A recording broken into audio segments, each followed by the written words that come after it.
మరి దినము దేవుని సన్నిధానంలో విలువైన శ్రేష్టమైన అనేక విషయాల గురించి మనం మాట్లాడుకోబోతున్నాం.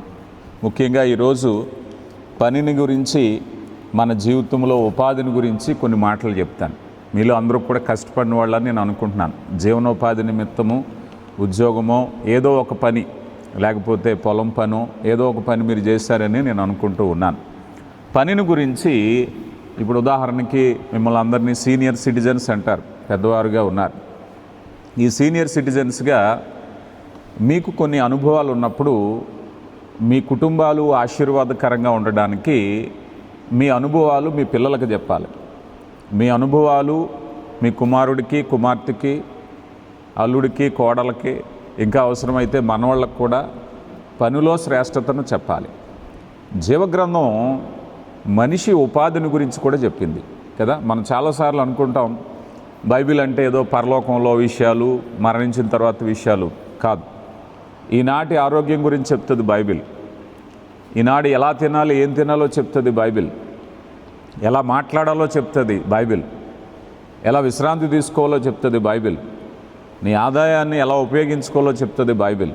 ఇలాగా మనం చూసినప్పుడు ఈరోజు పనిని గురించి, అంటే ఉపాధిని గురించి, అదే పనైనా అవ్వచ్చు, అది చిన్న పనే కానీ పెద్ద పనే కానీ. ఇంగ్లీష్లో ఒక మాట ఉంటుంది, యథార్థంగా కష్టపడే పని ప్రతిదీ కూడా డిగ్నిటీ ఆఫ్ లేబర్. అది గడ్డి కోసేదైనా, మట్టి పని అయినా, విమానాలు నడిపే పనైనా, దేశాన్ని పరిపాలించే పనైనా, ఏదైనా కూడా యథార్థంగా చేసేటప్పుడు అది డిగ్నిటీ ఆఫ్ లేబర్. దాని గురించి మనం సిగ్గుపడాల్సిన పని ఏమీ లేదు. దొంగతనం చేస్తే, మోసం చేస్తే సిగ్గుపడాలి, కానీ కష్టపడి పని చేసేటప్పుడు మనం సిగ్గుపడాల్సిన పని లేదు. అయితే ఈరోజు బైబిల్ ఏం చెప్తుంది కష్టపడి పని చేయటం గురించి? బహుశా మీలో చాలామంది రిటైర్ అయిపోయి ఉంటారు. ఇక పనికి వెళ్ళలేని స్థితి అంటే రిటైర్ అవ్వటమే. రిటైర్ అంటే ఉద్యోగంలో చెప్పుకునేదానికి ఒక పరిమితి ఉంటుంది, కానీ బేసికల్గా ఎవరైనా మనం కష్టపడే స్థితి నుంచి నాడు కష్టపడలేకపోతున్నామంటే ఆల్మోస్ట్ మనం మన పనిలో రిటైర్ అయ్యాము అని మనం తెలుసుకుంటాం. అయితే మీరు మీ పిల్లలకు కానీ, మీకు తెలిసిన వారికి కానీ, మీకన్నా చిన్నవాళ్ళకి, మీ కుటుంబాలకి మీ అనుభవం అనేది ఒక విలువైన పాఠం కావాలి. చాలామంది అనుకుంటారు కదా, మేము కష్టపడ్డంత కాలం కష్టపడ్డాం, ఇక మేము కష్టపడలేకపోతున్నాం, ఇక మేము పని చేయలేకపోతున్నాం కనుక ఇక మన ఉపయోగం ఏముంది అనుకుంటారు. కానీ మీ ఎక్స్పీరియన్స్, మీ సలహాలు చాలా విలువైనవి కదా. చాలా కుటుంబాలు అభివృద్ధి చెందకపోవటానికి, చాలామంది పిల్లలు బాధ్యతగా ఉండకపోవటాన్ని చూసి చాలామంది బాధపడుతూ ఉంటారు. కానీ మన దేవుడు శక్తివంతుడు. మనం ఇలాంటి విషయాలు కూడా ఎందుకు మనం చర్చిస్తామంటే బైబిల్ చెప్పింది. ఏం చెప్పిందో ఈరోజు చూద్దాం. వాస్తవానికి మనం అందరము కూడా చూడండి, మత్తయి సువార్తలో ప్రభువారు కొండ మీద ప్రసంగంలో ఒక మాట చెప్తారు. మత్తయి సువార్త 5వ అధ్యాయము 13వ వచనాన్ని మనం చూస్తే, మీరు లోకమునకు ఉప్పై ఉన్నారు, ఉప్పు నిస్సారమైతే అది దేని వలన సారం పొందును? అది బయట పారవేయబడి మనుషుల చేత త్రొక్కబడుటకే కానీ మరి దేనికి పనికిరాదు. మీరు లోకమునకు వెలుగై ఉన్నారు అన్నారు. క్రైస్తవ జీవితము బాధ్యతాయుతమైన జీవితం.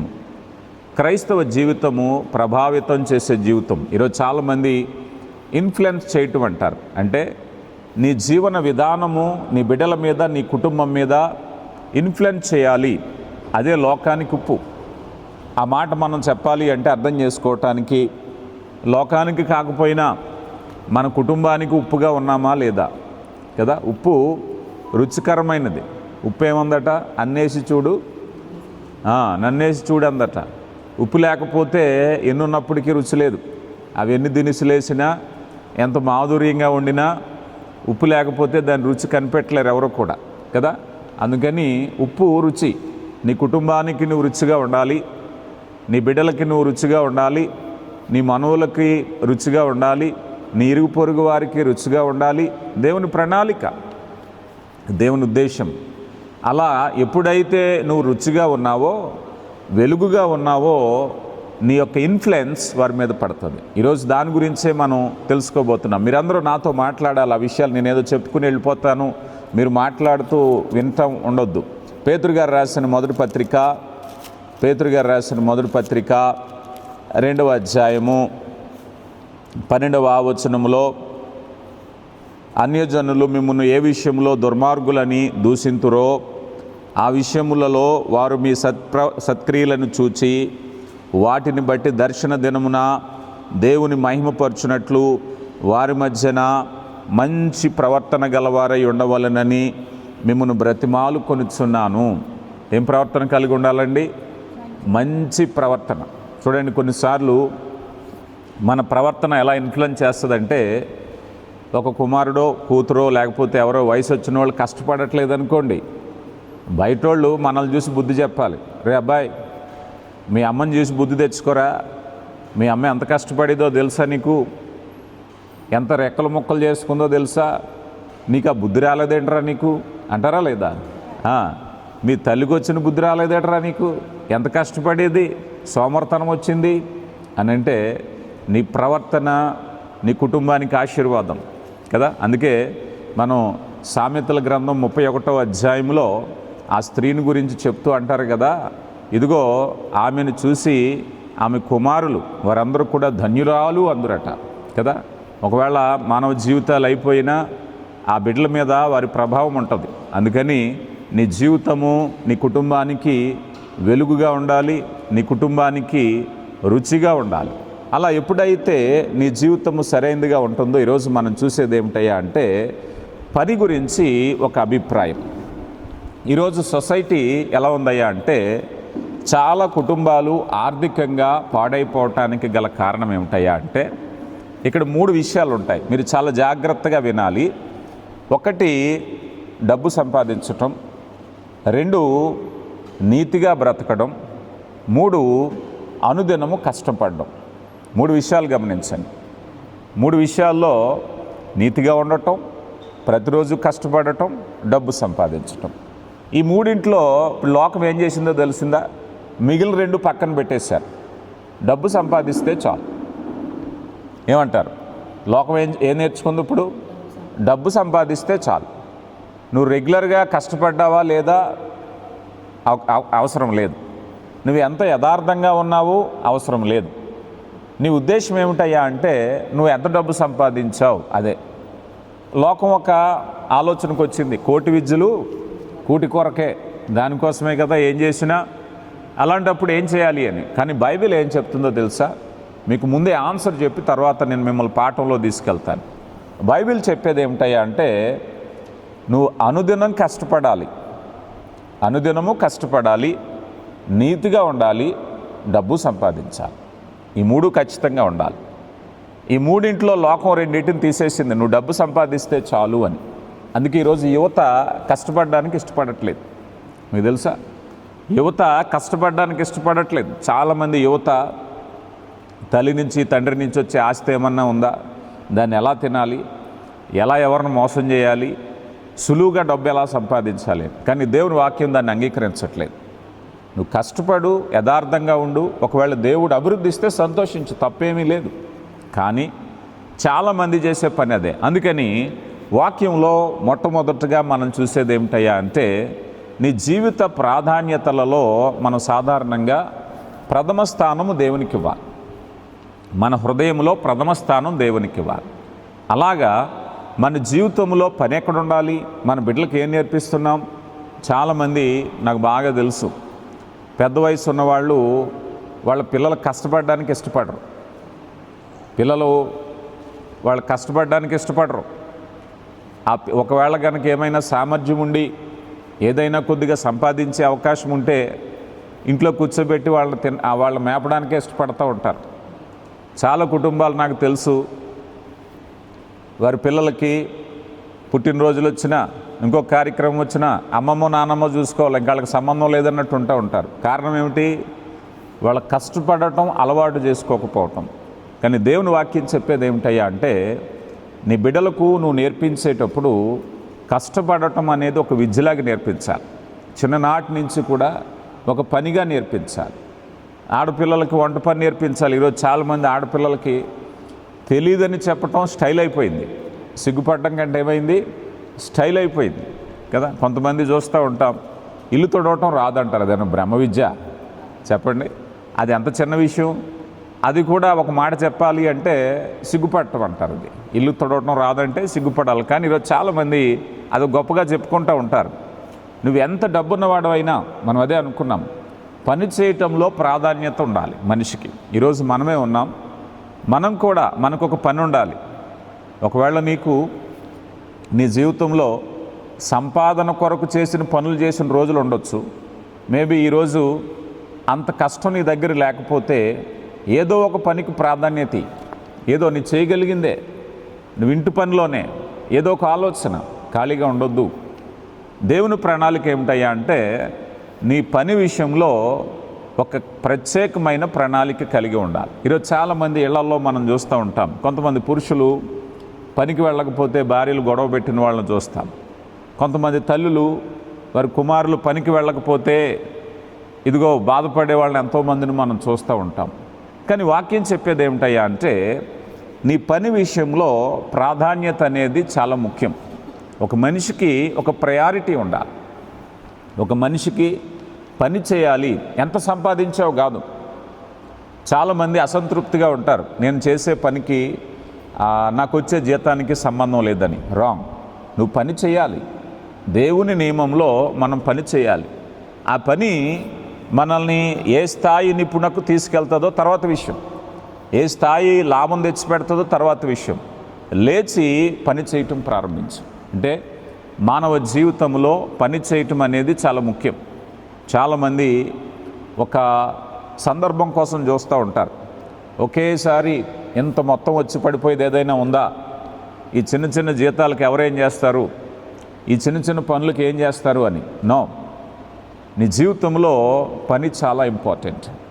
ఒకవేళ నువ్వు అనుకున్నది రాకపోవచ్చు, నో ప్రాబ్లం. నువ్వు ఉన్నదాంతో చేయటం ప్రారంభించు, తక్కువలో ప్రారంభించు, నువ్వు ప్రయత్నిస్తూ ప్రారంభించు. ఉదాహరణకి ఒక ఆయన పెద్ద ఉద్యోగం చదువుకున్నాడు, ఇంజనీరింగ్ చదువుకున్నాడు అనుకుందాం. ఆయనకి ఆ ఉద్యోగం వచ్చేదాకా కూర్చోవలసిన పని ఏమీ లేదు. చిన్న పని చేయొచ్చు, ఆ ప్రయత్నం చేసుకోవచ్చు. ఆ ఉద్యోగం ఎప్పుడో వస్తుంది కదా, నేను అప్పుడు దాకా కూర్చుంటాను అంటాం తప్పు. అంటే నువ్వు పనిని సెలెక్ట్ చేసుకోవాలి. జీతాన్ని సెలెక్ట్ చేసుకోవటం, ఆదాయాన్ని సెలెక్ట్ చేసుకోవటం తర్వాత పనిని సెలెక్ట్ చేసుకోవాలి. ఉదాహరణకి మనం ఒక యజమాని దగ్గర పని చేస్తే చూసి జీతం ఇస్తాడా, లేకపోతే ముందే జీతం ఇస్తాడా? చేశాకే. అందుకని నువ్వేంటో నిరూపించుకోవాలంటే పని చేయాలి.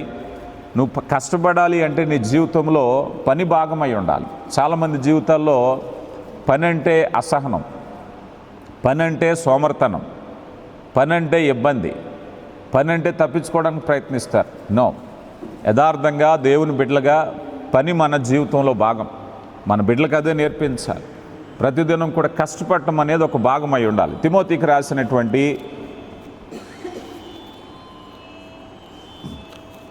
దశలోనిక పత్రికలోకి వద్దాం. దశలోనికి రాయబడిన 2వ పత్రిక 3వ అధ్యాయము 6వ వచనంలో, సహోదరులారా, మా వలన పొందిన బోధన ప్రకారము కాక అక్రమముగా నడుచుకుని ప్రతి సహోదరుని యొద్ద నుంచి తొలగిపోండి, మన ప్రభు అయిన యేసుక్రీస్తు పేరట మీకు ఆజ్ఞాపిస్తున్నాను. కనుక సక్రమమైన మార్గం, మానవ జీవితము భూమి మీద జీవించేటప్పుడు దేవుడు మనకిచ్చినటువంటి మార్గంలో కష్టపడి పని చేయాలి. ఒకవేళ మీకు 100 కోట్లు ఆదాయం ఉందనుకుందాం. మీలో ఎవరికైనా 100 కోట్ల ఆదాయం ఉంటే ఇక నువ్వు కష్టపడొద్దని ఎప్పుడు పిల్లలకి చెప్పకండి. 100 కోట్ల ఆదాయం ఉన్నా చదువుకునే వయసులో చదువుకోవాలని చెప్పాలి, పని చేసుకునే టైంలో పని చేసుకోవాలని చెప్పాలి. నేను ఇందాక చెప్పాను, ఇంత డబ్బు ఉందిగా నీకు ఇంకెందుకులే కష్టం అనే మాట రాకూడదు. కష్టం ఒక భాగం, పని ఒక భాగం, యథార్థత ఒక భాగం, డబ్బు సంపాదించటం ఒక భాగం. డబ్బు ఉంది కదా అని పని మానేయడం కాదు. డబ్బున్నా కూడా నీ పని నువ్వు చేయాలి. ఉదయం లేచాక నీకు ఒక షెడ్యూల్ ఉండాలి, నీకు జీవనోపాధి ఉండాలి. పని చేయటాన్ని గురించి చాలా స్పష్టంగా చెప్తుంది. ఇలాగా ఎప్పుడైతే మనం గనక పని చేయకపోతే, కొన్నిసార్లు కొన్ని కుటుంబాల్లో మనం చూస్తాం, వారిలో ఉండే సోమర్తనం, వారిలో ఉండే వ్యసనాలను బట్టి కుటుంబాన్ని పోషించినటువంటి సోమర్తనం ఉండే కొంతమందిని చూస్తాం. ఇది ఎలాంటిదయ్యా అంటే, ఒక ఆత్మీయ జీవితంలో మనం పోల్చుకుంటే, ఈయనకి ప్రార్థన చేయటం వచ్చండి, మంచిది. పాటలు పాడడం వచ్చండి, మంచిది. చాలా పరిశుద్ధంగా ఉంటాడు, మంచిదండి. ఆయన నమ్మకమైన క్రైస్తవుడండి, మంచిదండి. పని మాత్రం చేయడండి అన్నారనుకోండి, దేవుని వాక్యం ఏం చెప్తుందో తెలుసా? నువ్వెన్ని చేసినా నువ్వు అవిశ్వాసి కంటే చెడ్డవాడు అంటావు. ఎవరండి? అంటే అవిశ్వాసి అంటే దేవుని నమ్ముకొని వాడి కంటే చెడ్డవాడును, వాడే నయం. అవిశ్వాసే నయం. కామన్గా భౌతికమైన విలువలతో బ్రతుకుతున్నాడు, నీకు అది లేదు. ఎందుకనంటే ఒక కుటుంబము పోషింపబడాలి అంటే నీ రెక్కలు కష్టపడాలి. ఆ రెక్కలు కష్టపడకుండా నువ్వు కూర్చున్నావు అంటే అవిశ్వాసి కంటే చెడ్డవాడు. చూడండి, తిమోతికి రాసిన 2వ పత్రిక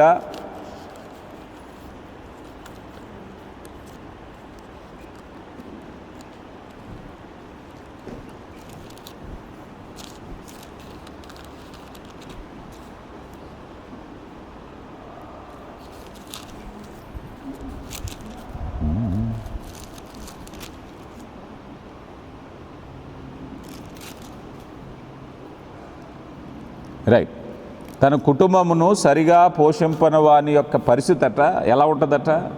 అతను అవిశ్వాసి కంటే చెడ్డవాడంట. అందుకని దేవుని వాక్యం చెప్పేది ఏమిటయ్యా అంటే, తప్పక కుటుంబానికి ప్రాధాన్యత ఇవ్వాలి. అలాంటి పనికి నువ్వు ప్రాధాన్యత కనుక ఇవ్వకపోతే హానికరం. చాలా కుటుంబాలు హానికరంగా ఉన్నాయి ఈరోజు. దేవుని వాక్యం చెప్పలేదా? దేవుని వాక్యం చెప్పింది నువ్వు కష్టపడమని. చాలామంది ప్రార్థన చేసి, అయ్యా మా జీవితంలో ఒక దేవుడు గొప్ప కార్యాన్ని చేస్తాడు, పెద్ద ఉద్యోగాన్ని ఇస్తాడు, ఇంకేదో చేస్తారని ఎదురు చూసేవాళ్ళు చాలామంది చూస్తూ ఉంటాం. కానీ దేవుని వాక్యం చెప్పేది ఏంటో తెలుసా? Start from today. నువ్వు ఈరోజు నువ్వు పని చేసావా లేదా? నాకు ఎప్పుడో ఒక పెద్ద పదవి వచ్చాక, పెద్ద ఉన్నతి వచ్చాక అప్పుడు నేను చేస్తాను. నో, ఈరోజు పని చేసావా లేదా? ఏ రోజు ఆకలి ఆ రోజే తీరుతుందా లేదా? ఏ రోజు ఆకలి లేదండి నేను వారం రోజులకు ఒకసారి తింటాను అన్నవాళ్ళు ఎవరైనా ఉన్నారా? లేదు, నాకు నచ్చిన ఆహారమే నేను తింటాను, నాకు నచ్చిన కూర ఉన్న రోజే తింటాను, అప్పటి వరకు తిన్నన్న వాళ్ళు ఎవరైనా ఉంటారా? కాసేపు బిగుసు కూర్చుంటారు. ఒకవేళ ఏమీ లేవనుకోండి, ఒక పూట అయ్యేసరికి ఏది ఉంటే అదే తింటారు కదా. అందుకని దేవుని యొక్క కృపను బట్టి మనం అందరం నేర్చుకునేది ఏమిటయ్యా అంటే, పనికి ప్రాధాన్యత ఇవ్వటం ప్రతి జీవితంలో ముఖ్యం. మీ బిడ్డలకే నేర్పించాలి పనికి ప్రాధాన్యత. ఉదయం లేచి నీ పని వెతుక్కోవాలి, పని చేయాలి, కష్టపడాలి. నువ్వు చదువుకున్నా, సంపన్నుడు అయినా, సమృద్ధి ఉన్నా, మరొకటి ఉన్నా, ఒక సామెత ఉంటుంది. చాలామంది తల్లిదండ్రులు కష్టపడి పనిచేస్తారు. చాలా కుటుంబాల్లో ఉండేది ఇదే. కష్టపడి పనిచేసి పిల్లలకి గారాబం నేర్పిస్తే, కష్టం నేర్పించకపోతే సంపాదించిందంతా వాళ్ళు ఏం చేస్తారు? చాలా కుటుంబాల్లో నేను చూశాను. తల్లి తండ్రి కష్టపడి వాళ్ళ మనసులో ఏంటంటే, నేనేదో కష్టపడ్డాను, నా బిడ్డలకు కష్టం వద్దని అడుగు కింద పెట్టకుండా పెంచుతారు. వాళ్ళు ఏమవుతారు తెలుసా? సోమరిపోతులు అవుతారు. సోమరిపోతు కష్టపడేవాడికి రాబడి తెలియదు, ఖర్చే తెలుస్తుంది. వాడేం నేర్చుకున్నాడు? ఇప్పుడు ఖర్చే నేర్చుకున్నాడు. మా తల్లి ఇచ్చిందో, తండ్రి ఇచ్చిందో, అత్తగారు ఇచ్చారో, లేకపోతే ఇంకొకరు ఇచ్చారో, అమ్మమ్మ ఇచ్చిందో, నాయనమ్మ ఇచ్చిందో అని మొదలుపెట్టి ఈ కష్టపడడం మర్చిపోతాడు. ఇప్పుడు ఏమవుతుంది? వీళ్ళు రెక్కలు ఉన్నంతసేపు వాళ్ళ పని బాగానే ఉంటుంది. తర్వాత స్టోరీ చెప్పుకుంటుంటారు, మా అమ్మ ఉన్నప్పుడు మా పరిస్థితి బాగుండేదండి, మా నాన్న ఉన్నప్పుడు మా పరిస్థితి బాగుండేదండి, ఇంకొకరు ఎవరో ఉన్నప్పుడు నా పరిస్థితి బాగుండేది, ఇప్పుడు లేదని. కారణం ఏమిటి? చాలామంది కష్టం అనేది నేర్చుకోకపోవటమే. అందుకని ప్రతివారు కూడా నువ్వెంత సంపన్నుడు అయినా కూడా పని అనేది ఖచ్చితంగా నేర్పించాలి. అలా పని నేర్పించకపోతే కష్టం. అయితే ఇక రెండవ భాగంలోకి వచ్చేటప్పుడు పని ఎంత ముఖ్యమో నీతి అంతే ముఖ్యం. ఇక్కడే చాలామంది చేసే పొరపాటు ఏంటంటే, పని చేయమంటున్నావు. చాలామంది ఈరోజు యవ్వన బిడ్డలు బెట్టింగ్లోకి వెళ్తున్నారు, జోదంలోకి వెళ్తున్నారు. అంటే వాళ్ళ ఉద్దేశం ఏమిటి? నా తండ్రి నా తల్లి నన్ను కష్టపడటం అనట్లేదు. కష్టపడడం అంటే ఏమిటి? డబ్బు సంపాదించడమే. ఒకేసారి ఇంత డబ్బు తీసుకొచ్చి నేను చూపిస్తాను, కారులో వచ్చి నేను చూపిస్తాను, నేనేంటో చూపిస్తాను, నువ్వేంటో చూపించటం అంటే యథార్థంగా కష్టపడి చూపించమని తల్లిదండ్రులు కోరుకునేది. నీ పరలోకపు తండ్రి కోరుకునేది యథార్థంగా కష్టపడమని, డబ్బు సంపాదించమని కాదు కదా. యథార్థంగా కష్టపడడం నేర్చుకుని నీతియుక్తంగా ఉండాలి. నీతియుక్తంగా ఉంటే నేను ఏం సంపాదించగలను? దేవుడు ఇచ్చిస్తాడు. కదా. ఈరోజు చాలామందికి ఉండే భావం ఏమిటంటే ఆదాయము సంపాదించటము అనే ఒకే ఒక భాగంతో కష్టపడకుండా ఆదాయం రావాలి చాలామందికి. ఈరోజు చాలామంది యువత పాడైపోయేది అదే, చాలామంది జోదాల్లోకి వెళ్ళి పాడైపోయేది అదే. అందుకే మన తిమోతి పత్రికలో ధనాపేక్ష సమస్తమైన కీడులకు మూలము, కొందరు దానిని ఆశించి విశ్వాసములో తొలగిపోయి తమను తామే పొడుచుకున్నారు అన్నారు, ఆత్మహత్య చేసుకున్నారు. ఈరోజు ఎన్నో కుటుంబాలు ఆత్మహత్యలు చేసుకుంటున్నారు. గౌరవప్రదంగా ఉండే కుటుంబాలు పాడైపోతున్నాయి, రోడ్డు మీదకి వస్తున్నాయి. కారణం ఏమిటో తెలుసా? నీతి అనే మాట గమనించక. ఈరోజు చాలామంది యవన బిడ్డలతో నేను చూస్తూ ఉంటాను, నా తల్లి తిట్టింది, నా తండ్రి తిట్టింది కనుక నేను సంపాదించి చూపిస్తాను. ఎలా సంపాదిస్తావు? దొడ్డిదారిలో కాదు, అన్యాయపు మార్గంలో కాదు. దేవుని వాక్యం చెప్పింది నీతి అనే కండిషన్ పెట్టారు అక్కడ. యథార్థమైన మార్గంలో కనుక నువ్వు కష్టపడినట్టయితే కదా, ఇది మర్చిపోవద్దు. అందుకే ఈరోజు చాలామంది వ్యసనాలకు లోనైపోతున్నారు, తప్పుడు మార్గాలు ఎంచుకుంటున్నారు. వాళ్ళ ఉద్దేశం ఏమిటంటే నన్ను అందరూ పనికిమాలు. ఈ మధ్యకాలంలో ఒక ఆన్లైన్లో సినిమాలు చూపించే ఒక వ్యక్తిని పట్టుకుంటే నువ్వు ఎందుకు పని చేసావు, కోటాను కోట్ల రూపాయలు ఎందుకు సంపాదించావంటే ఆయన అన్న మాట ఏమిటో తెలుసా? నన్ను నా భార్య మా అత్తగారు కలిపి సంపాదన లేనటువంటి పనికిమాలోడు అన్నారు, అనేక మార్లు అన్నారు కనుక నేను తట్టుకోలేకపోయాను, ఈ మార్గం ఎంచుకున్నాను. ఈ మార్గంలో నువ్వు నేరస్తుడు అయ్యావు ఇప్పుడు. అందుకని సంపాదించటం ఎంత ముఖ్యమో నీతి కూడా ముఖ్యమే. నీతి లేని సంపాదన అంగీకరించబడలేదు. ఏ దేవుడైతే కష్టపడమని పని చెప్పారో ఆ దేవుడే నీతిగా పనిచేయమన్నారు. చూడండి, సామెతల గ్రంథము 11వ అధ్యాయము 4వ వచనంలో, సామెతల గ్రంథము 11వ అధ్యాయము 4వ వచనం, ఉగ్రత దినమందు ఆస్తి అక్కరకు రాదు, నీతి మరణము నుండి రక్షించును. ఏం చేస్తుందండి? ఒకవేళ నువ్వేదైనా సంపాదించుకుంటే, మానవుడు సంపాదించుకునే 2 ఉన్నాయి భూమి మీద. ఏమిటి? 1 ఆస్తి, 2 సత్క్రియలు. పరలోకం మనతో ఏమొస్తుంది చెప్పాలి? పరలోకం వచ్చేది ఏంటి మనతో? అది పరిశుద్ధులు, వారి క్రియలు వారి వెంట వెళ్ళును. మనతో ఏమొస్తుందటండి? భూమి మీద నీ నీతి వస్తుంది పరలోకానికి, డబ్బు రాదు కదా. ఇక్కడ ఏం సంపాదించుకున్నామో భౌతికంగా అదంతా ఇక్కడే విడిచి వెళ్ళాలి, నీతి మనతో వస్తుంది. అందుకే అంటారు ఉగ్రత దినమందు ఆస్తి అక్కడికి రాదు. ఒకవేళ తీర్పు దినాన్న నీ ఆస్తి అక్కడికి రాదు. భూమి మీద ఒకవేళ ఏదైనా మనం లంచాలు ఇచ్చి ఇంకోటి ఏదో చేసుకోవచ్చు, అక్కడ అది కుదరదు, అక్కడ పట్టుకెళ్ళడానికి కుదరదు. మరి ఏం పని చేస్తుంది అని అంటే నీతి. నీ నీతి మరణము నుంచి రప్పించును అన్నారు. అందుకని అంతా నీ జీవితం అంతా కూడా రెక్కలు ముక్కలు చేసుకుని డబ్బుకే కష్టపడితే, నీతి లేకపోతే నిత్యత్వంలో నీకు పనికొచ్చేది నీతి. అది సంపాదించాలి. భూమి మీద బ్రతకడానికి డబ్బు అవసరం, పరలోకం వెళ్ళడానికి నీతి అవసరం. 2 కావాలి, డబ్బు కావాలి, నీతి కావాలి. అవునా కాదా?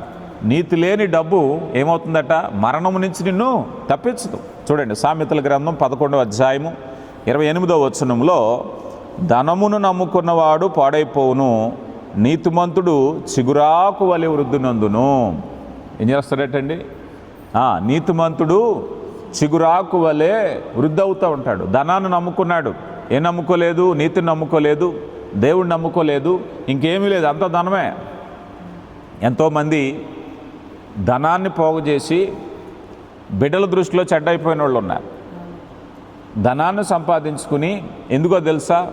నువ్వు నీతిని బిడ్డలకు నేర్పించకపోతే, ఎథిక్స్ ఈరోజు చాలా భయంకరమైనది. సొసైటీలో కష్టపడ్డవాడిని నీచంగా చూసేటువంటి కృతజ్ఞత లేని పిల్లలు తయారవుతున్నారు ఈరోజు లోకంలో. కారణం ఏమిటో తెలుసా?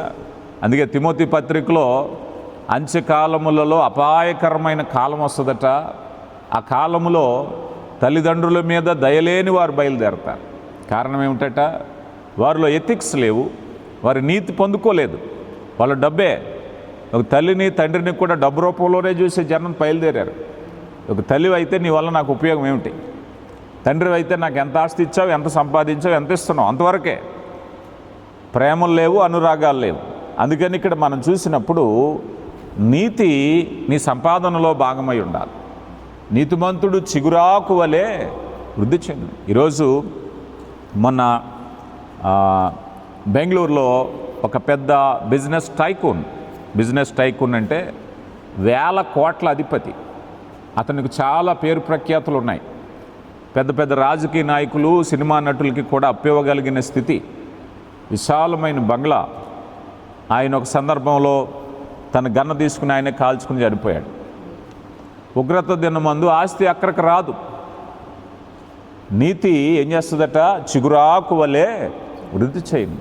అందుకని నీతి విలువలు నేర్పిస్తుంది. అదే దేవుని నీతి ఆత్మీయత నేర్పిస్తుంది. నీతి ప్రేమానురాగాలు నేర్పిస్తుంది. అవును కదా?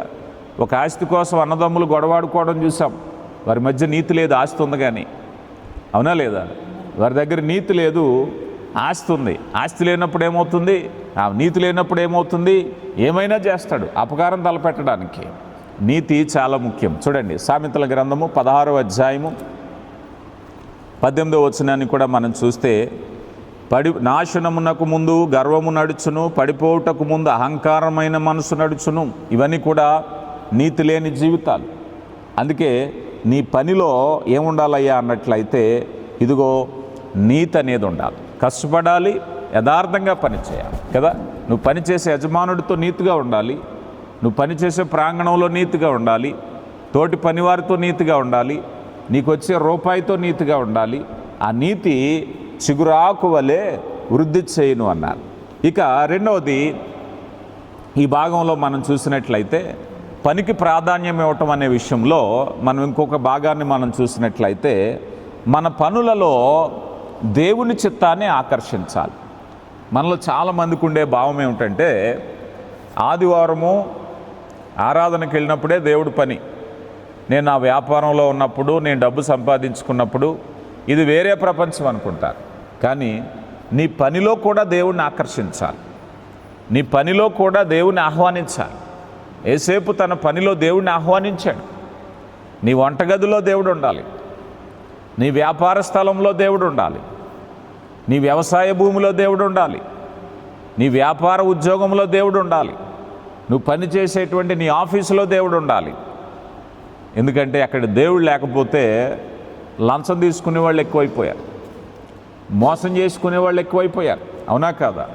అందుకే యేసేపు తన యజమానురాలతో అంటున్నాడు, నా దేవుని కనుల ఎదుట నేను దుష్కార్యము చేయలేను. అంటే యేసేపుకు తెలుసు తన పనిచేసే ప్రాంతంలో దేవుని ప్రసన్నత ఉందని. యేసేపుకు తెలుసు తన ఆఫీసులో దేవుడు పరిశుద్ధాత్ముడు ఉన్నాడని. మనం కూడా అంటాం, ప్రభువా పరిశుద్ధాత్మ. మరి పరిశుద్ధాత్మకు భయపడుతున్నావా?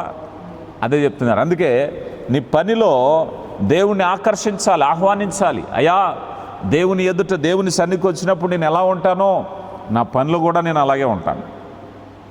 ఉదాహరణకి ఒక క్రైస్తవ ఆఫీసర్ ఎవరో ఉన్నాడు, అతను లంచం తీసుకునేవాడు అనుకోండి.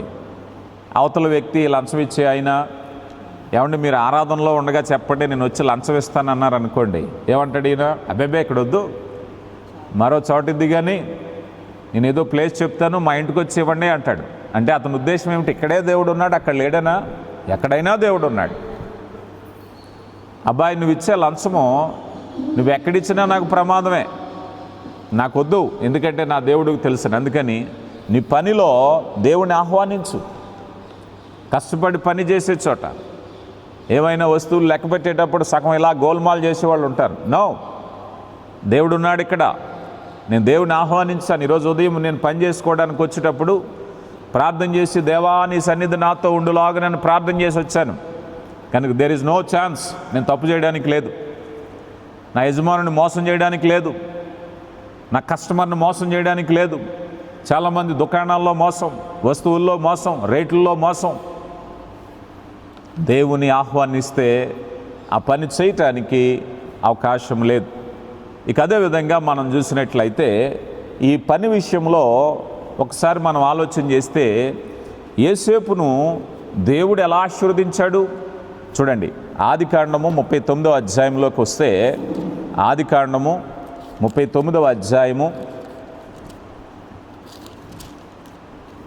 2 నుంచి చూస్తే, యెహోవా యోసేపుకు తోడై ఉండెను గనుక అతడు వర్ధిల్లుచు తన యజమానుడగా ఐగుప్తీని ఎంట ఉండెను. యెహోవా అతనికి తోడై ఉండెననియు అతను చేసినదంతయు అతని చేతిలో యెహోవా సఫలము చేసినని అతని యజమానుడు చూసినప్పుడు, ఏది పట్టుకుంటే అదే సఫలమైందట, ఏది పట్టుకుంటే అది ఆశీర్వదింపబడిందట. గమనించండి, ఈరోజు దేవుని కృపను బట్టి నీ పని ఆశీర్వదింపబడాలి అంటే, నీ చేతి పని ఆశీర్వదింపబడాలి అంటే నీతియుక్తంగా పనిచేయాలి, దేవుని చిత్త ప్రకారంగా పనిచేయాలి కదా. చాలామంది నీతి వదిలి సంపాదనలోకి వెళ్తూ ఉంటారు. అదేమైనా బాగుంటుందా అంటే వాటి ముగింపు ఎప్పుడూ చెడ్డగానే ఉంటుంది. సొసైటీలో చాలా చూస్తున్నాం మనం కదా. సొసైటీలో అన్యాయంగా అక్రమంగా వచ్చినటువంటి ఆదాయ ఫలితం ఎప్పుడూ మనిషికి చెడ్డదే. గమనించాలి.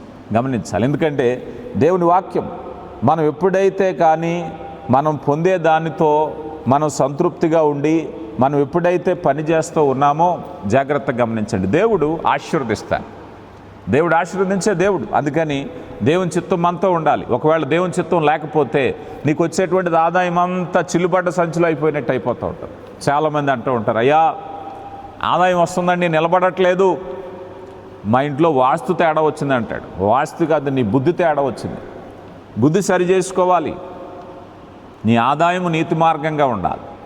నీ ఆదాయం ఎప్పుడైతే నీతి మార్గంగా ఉందో నీతిమంతుడు చిగురాకు వలె వర్ధిల్లుతూ ఉంటాడట. చూడండి ఒకసారి మనం సామెతల గ్రంథము 10వ అధ్యాయము 22వ వచనాన్ని మనం చూస్తే,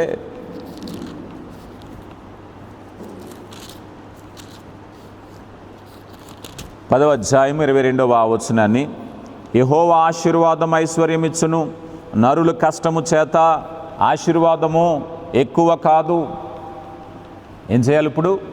యెహోవా ఆశీర్వాదం కోసం కష్టపడాలి. నువ్వు వర్ధిల్లాలా, ఆశీర్వదింపబడాలా, ఏం చేయాలన్నా దేవుని చేతిలో పని. దేవా నీ మాట వింటాను, నేను కష్టపడతాను, నన్ను వర్ధిల్లింప చేయమంటే దేవుడు నేను హెచ్చించటానికి ఆయన ఇష్టపడుతూ ఉన్నారు. ఇక తర్వాతగా మనం చూసినట్లయితే దేవుని యొక్క కృపను బట్టి దేవునికి ఒక ప్రణాళిక ఉంటుంది. మన మీద ఏముంటుందండి? దేవునికి ఒక ప్రణాళిక ఉంటుంది. దాన్నే దేవుని చిత్తం అని నమ్మాలి. మనం 2 పాయింట్లు నేర్చుకుంటున్నాం. ఒకటి, కష్టపడడానికి ఎప్పుడూ ప్రాధాన్యత ఇవ్వాలి.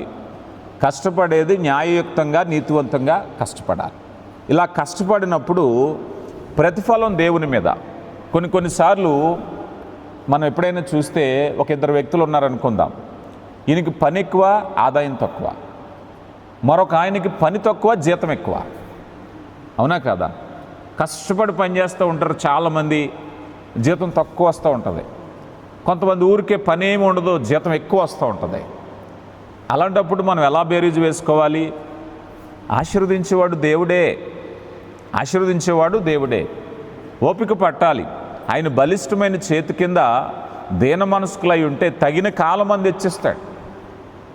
తగిన కాలమందు నువ్వు ఊహించని రీతిగా హెచ్చించే దేవుడు. నాకు తెలిసిన నా స్నేహితులు 2 ఉండేవారు. 2 ఉంటే ఒక ఆయనకి అదే కంపెనీలో ఒక ఆయనకి ఆఫీసర్ ఉద్యోగం వచ్చింది, రెండో ఆయనకన్నా తక్కువ స్థితి వచ్చింది.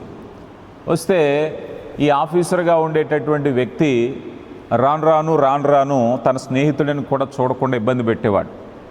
2 ఒకే తరగతిలో చదువుకున్నారు, 2 స్నేహితులే. కానీ ఒక ఆయన ఆఫీసర్ అయ్యాడు, ఒక ఆయన మామూలు క్లర్క్ అయ్యాడు. చాలా ఇబ్బంది పెట్టేవాడు. ఆ క్లర్క్గా ఉన్న వ్యక్తి విసుగు చెందకుండా కష్టపడ్డాడు, లోబడ్డాడు. అలా లోబడి పని చేసుకుంటూ వచ్చాడు. కాలం గడిచింది. ఒకనాటికి క్లర్క్గా పనిచేసే వ్యక్తి ఒక బ్యాంకింగ్ రంగంలో పెద్ద ఆఫీసర్ అయిపోయాడు. ఈయన తన ఉద్యోగాన్ని కోల్పోయాడు. నేను ప్రాక్టికల్గా చూశాను. అంటే అందరికి అలా జరగాలని కాదు, వాళ్ళ బళ్ళు వాళ్ళు అవుతాయని మనకు తెలుసు. దాన్నే దేవుని చిత్తం అంటాం. దేవుడు పనిచేస్తూ ఉంటాడు. నీ పని, నీ నీతి ఎప్పుడూ నిన్ను విడిచిపెట్టదు. యథార్థంగా ఉన్నప్పుడు దేవుడు ఎప్పుడు ఎలా ఎవరిని హెచ్చించాలో ఆయనే హెచ్చిస్తాడు. అందుకని దేవుని మీద ఆధారపడి పనిచేసేటప్పుడు దేవుణ్ణి ఆహ్వానించటంలో ఎప్పుడూ ఇబ్బంది పడొద్దు. సామెతల గ్రంథము 27వ అధ్యాయము 1వ వచనాన్ని మనం చూస్తే, రేపటి దినమును గూర్చి అతిశయపడకము, ఏ దినమున ఏది సంభవించునో అది నీకు తెలీదు, ఫలితం నీకు తెలీదు. చాలామంది అనుకుంటారు కదా, ఈరోజు ఎక్కువ రాబడి వస్తే, ఎక్కువ డబ్బు సంపాదిస్తే రేపు ఎక్కువ బాగుంటాము అని. కానీ వాక్యం చెప్తుంది రేపేమి సంభవించునో నీకు తెలీదు. రేపేమి సంభవించునో నీకు తెలియదు కనుక నువ్వు కంగారు పడొద్దు. ఎవరైనా నీకన్నా ఎక్కువ కష్టపడి సంపాదించుకుంటుంటే చాలామంది యువత పాడైపోవడానికి గల కారణం ఏమిటంటే సగటు పేదరికంలో ఉన్నవారు, మధ్యతరగతి కుటుంబాలు కష్టపడి పెరగండ్రా నాయన అని చెప్తారు. వాడు ఎవడో చెడ్డ మార్గంలో వచ్చినవాడు అంగు ఆర్భాటంతో ఉంటాడు. వాళ్ళ నేను ఎందుకు లేను, వాళ్ళ నేను ఏం చేస్తే అవుతాను, ఏ దొడ్డిదారిలో వెళుతూ అవుతాను, నష్టం. దేవుణ్ణి హెచ్చించే సమయం ఉంది. యథార్థంగా కష్టపడు, దేవుడిని తప్పకుండా హెచ్చిస్తాడు. ఎప్పుడైతే కష్టము నీతిని నమ్ముకున్నవాడు ఎప్పుడు చెడిపోడు. కష్టము నీతిని నమ్ముకున్న వాళ్ళు ఆశీర్వదింపబడతారు. నీ జీవితంలో నెమ్మది నువ్వు చూస్తావు. నీ జీవితంలో ఆరోగ్యం. ఈరోజు దొడ్డిదారిని వెళ్ళి సంపాదించుకుని లేనిపోయిన తెగుళ్ళు వచ్చిన వాళ్ళు ఎంతమంది లేరు చెప్పండి, లేనిపోయిన అనారోగ్యాలు వచ్చిన వాళ్ళు ఎంతమంది లేరు చెప్పండి. కనుక యథార్థమైన మార్గంలోకి వెళితే నీకు వచ్చే రాబడి కొంచెంగా ఉన్నా దేవుడు నిన్ను ఆశీర్వదిస్తాడు. చాలామంది ఆశీర్వాదం అంటే డబ్బే అనుకుంటారు. దేవుడు నీకు ఆరోగ్యం ఇచ్చి ఆశీర్వదించాలి. దేవుడు నీకు మనశ్శాంతినిచ్చి ఆశీర్వదించాలి. దేవుడు నీకు కుటుంబంలో ఆశీర్వాదం దయచేయాలి. దేవుడు నీకు నెమ్మదిని దయచేయాలి. ఇవన్నీ లేకుండా డబ్బుంటే ఉపయోగం ఏమని చెప్పండి. డబ్బుండి అనారోగ్య పాలైతే, డబ్బుండి కుటుంబంలో నెమ్మది లేకుండా ఉంటే, డబ్బుండి మనశ్శాంతి లేకుండా ఉంటే, డబ్బుండి విరోధాలు తెచ్చుకుంటే ఎంతమంది జీవితాల్లో మనం చూడట్లేదు. దేవుడు ఈరోజు చెప్పడానికి గల కారణం ఏమిటయ్యా అంటే నువ్వన్నిటిని అనుభవించటానికి సమస్తమును ధారాళము చేయగలిగిన దేవుని యందు నమ్మిక ఉంచు. రాను రాను లోకం ఎక్కడికి వెళ్ళిపోయిందంటే నాకు డబ్బుంటే ఎవరి పని లేదనుకుంటారు. అలా జరుగుతుందా? జరగదు. అలా జరగదు. అందుకని దేవుని వాక్యం చెప్పేది ఏమిటయ్యా అంటే రేపటి దినమున ఏమి సంభవించునో నీకు తెలియదు. అందుకని అతిశయపడొద్దు. దేవుని మీద పూర్తిగా నమ్మకం ఉంచినట్లయితే దేవుడు నిన్ను నడిపించటానికి ఇష్టపడుతూ ఉన్నారు. చూడండి, సామెతల గ్రంథము 23వ అధ్యాయము 4-5 వచనాలని కూడా ఒకసారి చూసి ముందుకు వెళదాం. 23వ అధ్యాయం 4, ఐశ్వర్యము పొంద ప్రయాసపడకుము, నీకు అట్టి అభిప్రాయము కలిగినను దానిని విడిచిపెట్టుము. నీవు దాని మీద దృష్టి నిలిపిన తోడనే అది లేకపోవును, నిశ్చయముగా అది రెక్కలు ధరించి ఎగిరిపోవును. సాధారణంగా చాలామంది జీవితాల్లో ఆహారం గురించి ఇళ్లలో మన పిల్లలు చూస్తూ ఉంటారు. నాకు ఇది నచ్చలేదు, అది నచ్చలేదు, ఈ కూర నేను తిన్ను, ఆ కూర అయితే నేను తింటాను, నాకు అదే కావాలని మారం పెడతా ఉంటారు. పెద్దవాళ్ళు మారం పెట్టారనుకోండి అర్ధరహితం కదా. ఎందుకనంటే ఒక స్థాయి వచ్చిన తర్వాత కష్టపడే వయసులో తినడానికి కూడా టైం ఉండదు. అవునా కాదా? కష్టపడేవాడికి తినడానికి కూడా టైం ఉండదు. కష్టపడ్డామా, కడుపు నింపుకున్నామా, మళ్ళీ పనిలోకి వెళ్ళాలా అని ఆలోచన చేస్తాడు. ఖాళీగా ఉన్నవాడికి కోరికలు ఎక్కువ వస్తాయి. అవునా కాదా? పని పాట లేని వాళ్ళు ఏం చేస్తారు చెప్పండి? ఇంటికి వచ్చి ఒక యవ్వనస్తుడైన కుమారుడు ఉన్నాడు అనుకుందాం. ఇంటికి వచ్చి నాకు ఇది నచ్చలేదు, అది నచ్చలేదు, ఇది ఎందుకు ఉండవు అని ఆరాలు వస్తున్నాయంటే పని లేని వాడికి వస్తాయి. అవునా కాదా? కష్టపడి పని చేసేవాడికి ఏమేమి ఉండవు. అయితే ఇక్కడ ఈ వాక్య భాగంలో మనం చూసినప్పుడు ఈ 23వ అధ్యాయం 4-5 వచనాలని మనం చూస్తే ఇక్కడ చెప్పబడే మాట ఐశ్వర్యము పొంద ప్రయాసపడకము. ఒకవేళ కనుక నీకు కష్టపడే పని నీకుంటే, యథార్థంగా చేసే పని నీకుంటే, ఆశలు డబ్బులు ఇవన్నీ కాదు, నేను కష్టపడుతున్నాను, సంపాదించుకుంటున్నాను, జీవితం వెళ్తుంది, అంతవరకే. ఖాళీగా ఉన్నప్పటి నుంచి ఇప్పుడు ఏం చేస్తున్నారు? ఆ టీవీ ఎంత, ఈ వాహనం ఎంత, నీ చీర ఎంత, నీ నగ ఎంత, నీ నట్ర ఎంత, ఇవన్నీ ఎందుకు వస్తాయి? ఆలోచన పని లేకపోతే వస్తాయి. నీ పనిలో నువ్వు బిజీగా ఉన్నావు అనుకుందాం. అప్పుడు నీకుండే లక్ష్యం ఏంటో తెలుసా? ఈరోజు పని నేను ఇది ఎంతవరకు ముగించాలి. ఉదాహరణకు అనుకుందాం, ఒక కాయ కష్టం చేసే వ్యక్తి ఉన్నాడు. ఒక పని, ఇదిగో అబ్బాయి ఇక్కడ ఉండేటువంటి మట్టి అంతా తీసుకెళ్ళి అవతల ఇవ్వమన్నారు. ఆయన ఎండలో కష్టపడుతున్నాడు, ఈ మట్టి తీసుకెళ్ళి అక్కడ వేస్తూ ఉన్నాడు. ఒక 2 గంటలు కష్టపడేసరికి అలసట వస్తుంది, చెమట వస్తుంది. ఆ టైంలో ఎవరైనా వచ్చి అబ్బాయి మన ఊళ్ళో బిర్యానీ ఉందట తెలుసా అన్నాడు అనుకోండి, నువ్వు పక్కకు పోరా బాబు అంటాడు. ఏం చేయాలి? ఆయన పని చేసుకోవాలి. నేను పని చేసుకుంటున్నాను, ఖాళీ కబుర్లు నా దగ్గర చెప్పకంటాడు. అవునా కాదా? నేను పని చేసుకోవాలి, ఖాళీ కబుర్లు నా దగ్గర చెప్పకు. నువ్వు ఖాళీగా ఉన్నవాడిని చూసుకో, నువ్వు ఎవడన్నా నీ పనులు, నీ మాటలు, నీ కబుర్లు చెప్పడానికి. ఏం చేయాలి? కష్టపడాలి. అందుకని నువ్వు కష్టపడటం ప్రారంభిస్తే ఐశ్వర్యం గురించి ఆలోచించవు. ఈరోజు ఐశ్వర్యం గురించి ఎవరు ఆలోచిస్తారు? ఖాళీగా ఉన్నవాళ్ళు ఆలోచిస్తారు. కష్టపడేవాడికి నేను కష్టపడ్డాను, సాయంకాలానికి నా జీతం ఎంత వస్తుంది, పట్టుకెళ్ళి నా కుటుంబాన్ని ఎలా పోషించుకోవాలి. అదే పనైనా, ఏ ఉద్యోగమైనా, నీ ఉద్యోగంలో నువ్వు ఉన్నట్లయితే లోకం వైపు చూడవు. ఈరోజు చాలామంది లోకం వైపు చూస్తున్నారు, పనిపాట్లు వదిలేసి కదా. చాలామంది లోకంలో ఆకర్షణల వైపు చూస్తున్నారు, లోకంలో అంగులు ఆర్భాటాల వంక చూస్తున్నారు. ఏం చేయాలి? అప్పుడు గొరుగుతున్నాయి ఆలోచనలు. అబ్బాబా నా జీతం సరిపోవట్లేదు, ఇప్పుడు ఏం చేయాలి? ఇదిగో పలానా చోట ఏదో ఉందట, కొనాలట. ఏం చేయాలి? నీ జీతం సరిపోతే వడ్డీకి డబ్బులు తీసుకురా అంటున్నారు. ఈ జీతం కాస్త వడ్డీ అవుతుంది, జీవితం అంతా అప్పులమయం అయిపోతుంది. జీవితమయం అంతా కూడా అప్పులమయం అయిపోతుంది. అందుకని జాగ్రత్త. నీ పనిలో ప్రామాణికంగా నువ్వు దృష్టి పెడితే, ఇదిగో వచనం చూద్దాం చూడండి. సామెతల గ్రంథం ఇప్పుడు చదివాను కదా, 23వ అధ్యాయము 5వ వచనం. నీవు దాని మీద దృష్టిని నిలిపిన తోడనే అది లేకపోవును, నిశ్చయముగా అది రెక్కలు ధరించి ఎగిరిపోవును, పక్షిరాజు ఆకాశమునకు ఎగిరిపోవునట్లు అది ఎగిరిపోవును. ఏం చేయండి? ఎగిరిపోద్దట, అది ఉండదు.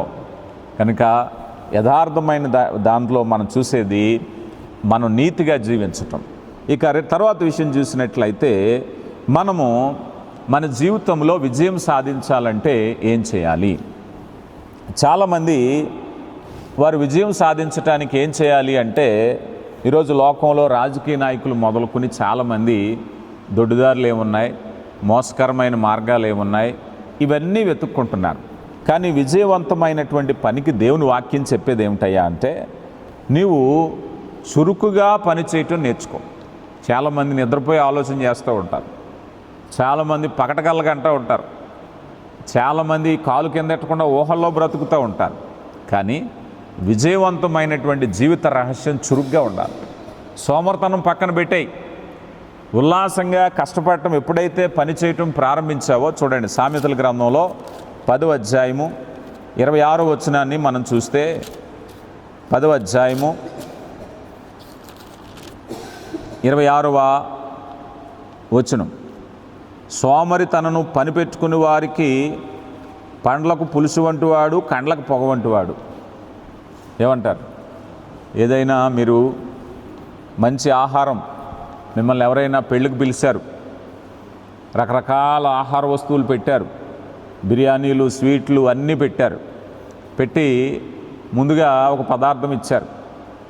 ఆ పదార్థం తిన్న వెంటనే నూరంతా పులిసిపోయింది అనుకోండి, పండ్లకు పులుసు వంటివాడు. రెండోది తినలేడు, నూరంతా పాడైపోయింది రా అబ్బాయి, ఎన్నో తినవలసినవి ఉన్నాయి అక్కడ, ఇదేదో పులిసిపోయింది పెట్టాం అంటామా లేదా? పనివాడు కూడా అంతేనట. సరిగా శ్రద్ధగా లేనివాడు పండ్లకు పులుసు వంటివాడు, రెండో తినడానికి పనిచేయడు. కండ్లకు పొగ వంటివాడు. కళ్ళలో పొగ వచ్చిందనుకోండి ఏమవుతుంది? కళ్ళు మూసిపోతాయి, పని చేయడానికి ఇబ్బంది. అంటే అవరోధం. ఈ మాటకు అర్థం ఏంటంటే, ఒక యజమానుడు ఒక పనికి ఒక మనిషిని పెట్టుకుంటే ఆ పని తను సహకరించడానికి, ఆ పని పాడైపోవడానికి కాదు. సోమరైనటువంటి దాసుడు యజమానుడికి ఎలా ఉంటాడట? అవరోధమే. అనవసరంగా పెట్టుకున్నాను రా బాబు, నా పని నేనన్నా చేసుకున్నాను కదా అంటాడు. అవునా కదా? నా పని ఏం చేసుకున్నా తేలిపోయిను, నువ్వేదో సాయం చేస్తావని వెళ్తే నువ్వేం చేస్తున్నావు? పండ్లకు పొగ వంటివాడు, పండ్లకు పులుసు వంటివాడట. గమనించండి. అందుకని మన యజమానుడు మనల్ని మెచ్చాలి అంటే మనం చేసే పని ఎలా ఉండాలి అంటే ఆసక్తితో ఉండాలి. ద ఫస్ట్ థింగ్, మీ పిల్లలకు మీరు చెప్పండి, అయ్యా సోమర్తనాన్ని వదులుకో. చాలామంది పెళ్ళై పిల్లలు పుట్టిన తర్వాత కూడా తల్లో తండ్రో లేపుతూ ఉంటారు, అరే అబ్బాయి డ్యూటీకి టైం అయింది వెళ్ళు, పనికి టైం అయింది వెళ్ళు, ఎండబడిపోయింది వెళ్ళు, ఇక ఈ టైం వెళ్తే నీకు పని ఉండదేమో వెళ్ళు. నీకు ఆసక్తి ఉండాలి, నీకు ఆ శ్రద్ధ ఉండాలి, పని చేయాలనే తపన నీకు ఉండాలి. ఒకళ్ళు చెప్పడం కాదు, ప్రారంభంలో చెప్తారు, ఇక జీవితాంతం చెప్పడం కరెక్ట్ కాదు కదా. అందుకని పని చేయటంలో ఫస్ట్ థింగ్ ఏంటయ్యా అంటే నువ్వు చురుకుగా ఉండాలి, యాక్టివ్గా. పని చేసేటప్పుడు యజమానులు కూడా ఎలాంటి వాళ్ళని ఇష్టపడతారు? చురుగ్గా ఉండాలి. ఇక రెండవది మనం చూసినట్లయితే నిపుణత అన్నారు. ఇది చాలా ఇంపార్టెంట్, ఇది మీ అందరికీ కూడా వర్తిస్తుంది. చూడండి, సామెతల గ్రంథము 22వ అధ్యాయము 29వ వచనాన్ని మనం చూస్తే, 22వ అధ్యాయము 29వ వచనంలో తన పనిలో నిపుణత కలిగిన వానిని చూచితివా? అల్పులైన వారి ఎదుట కాదు, వాడు రాజుల ఎదుటనే నిలుచును. మీలో ఒక మాట నేను చెప్తాను. సాధారణంగా ఈ నిపుణత గురించి చెప్పాలి అంటే, మీలో కొన్ని రకాల వంటలు కొంతమంది చాలా బాగా వండుతారు. మేబీ బిర్యానీ వండొచ్చు, లేకపోతే చేపల కూర వండొచ్చు, ఇంకేదైనా వెజిటేబుల్ కూరగాయల కూర ఏదైనా వండొచ్చు. కానీ మీరు ఎప్పుడైనా ఆలోచన చేశారా, దీన్ని ఒక డిఫరెంట్గా వండాలి అని, దీన్ని ఇంకా బెటర్గా వండాలి అని ఎప్పుడైనా ఆలోచన చేశారా? దాన్నే నిపుణత అంటారు, దాన్ని స్కిల్. నీకు ఏ పని వచ్చో ఆ పనిని ఇంకా అప్గ్రేడ్లా చేయటానికి నీ బుర్ర ఆలోచిస్తుందే, దాన్నే నిపుణత అంటారు. నిపుణత మనిషి తన స్కిల్స్ డెవలప్ చేసుకోవడానికి ప్రయత్నించాలి. నీకు ఏ పని అయితే రాని, ఉదాహరణకి సాఫ్ట్వేర్ ఇంజనీర్ తన స్కిల్స్ తను డెవలప్ చేసుకోవాలి. ఒక కన్స్ట్రక్షన్ వర్కర్ తన స్కిల్స్ తను డెవలప్ చేసుకోవాలి. ఎప్పుడు కూడా నీ పనిలో ఇంకా బెటర్గా ఎలా చేయొచ్చు, ఇంకా బాగా చేయటానికి అవకాశం ఏమైనా ఉందా, ఇంకా దీన్ని ఏదైనా. చాలామంది ఒక లెవెల్కి వచ్చాక అందరితో ఆగిపోతారు, దట్స్ ఆల్ అని. కానీ పనిలో నిపుణత అంటే నీ వాల్యూ పెరుగుతుంది. ఉదాహరణకి కేఎఫ్సి గురించి మీరు ఎంతమంది విన్నారో తెలియదు, కానీ ప్రపంచంలో కోడి మాంసాన్ని ఫ్రై చేసి అమ్ముతూ ఉంటారు. మనకు కూడా కేఎఫ్సి అని అంటే చాలా ఫేమస్. పెద్ద పెద్ద నగరాలలో, ప్రపంచంలో అది లేని దేశము పట్టణము లేదు. ఒక పెద్ద ఆయన 65 సంవత్సరాల వయసులో తన అప్పుల పాలు అయిపోయాడు, రోడ్డు మీద పడిపోయాడు. 65 సంవత్సరాల్లో ఏం చేయాలో తెలియక తను బ్రతకడానికి తనకు ఒక ఆలోచన వచ్చింది. అదేమిటయ్యా అంటే, తన ఖాళీగా ఉన్నప్పుడు ఇంట్లో కోడి మాంసాన్ని ఒక డిఫరెంట్గా అది ఫ్రై చేసి అనేక మందికి పెట్టేవాడు సరదాగా. అదొక హ్యాబిట్. ఈ హ్యాబిట్ని ఏం చేశాడంటే, నాకు వచ్చిన ఇప్పుడున్న పరిస్థితుల్లో నా దగ్గర డబ్బు లేదు, బ్రతకడానికి ఏదైనా ఉందా అంటే అదొక విద్య ఉందని చెప్పి కోడి మాంసాన్ని తీసుకొచ్చి దాన్ని ఆయిల్లో ఫ్రై చేసి తను కనిపెట్టిన విధానంలో అది ఇంటింటికి వెళ్ళిచ్చేవాడట. చాలామంది చూసి, ఏమయ్యా ఈ ముసలాయనకి పని లేదా, అది ఇది అనేవారు. మీరు నాకు డబ్బులే వద్దు కానీ తిని చూడండి. వీధుల్లో పంచిపెట్టేవాడు, పార్కుల్లో పంచిపెట్టేవాడు.